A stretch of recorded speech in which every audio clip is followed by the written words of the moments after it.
Bonjour à toutes et à tous, voici votre point de l'actualité internationale.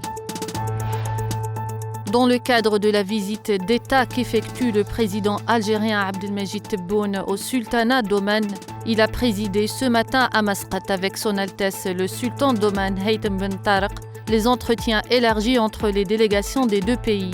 Les entretiens tenus au Palais Royal Al-Alam ont porté sur des dossiers de coopération bilatérale entre les deux pays frères et les moyens de la promouvoir, des questions intéressant la nation arabe, la situation au Proche-Orient et des dossiers internationaux d'actualité.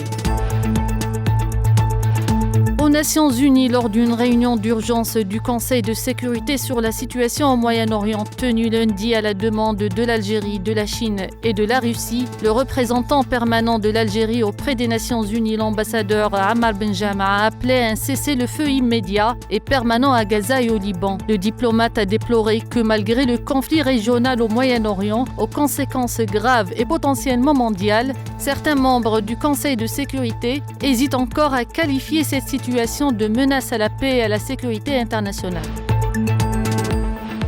La Palestine a condamné lundi la loi votée par le Parlement sioniste visant à interdire les opérations de l'Agence des Nations Unies pour les réfugiés palestiniens. Le porte-parole officiel de la présidence palestinienne, Nabil Abu Rudaina, a indiqué que cette décision qui vise à éliminer la question des réfugiés et leur droit au retour et à l'indemnisation enfreint le droit international et défie les résolutions de légitimité internationale des Nations Unies. Au Japon, un réacteur nucléaire doté d'une protection renforcée contre les tsunamis devait redémarrer aujourd'hui dans un département voisin de la centrale de Fukushima accidentée lors de la catastrophe de 2011. Les 54 réacteurs nucléaires de l'archipel avaient tous été arrêtés dans le sillage de ce triple désastre, séisme, tsunami et accident nucléaire.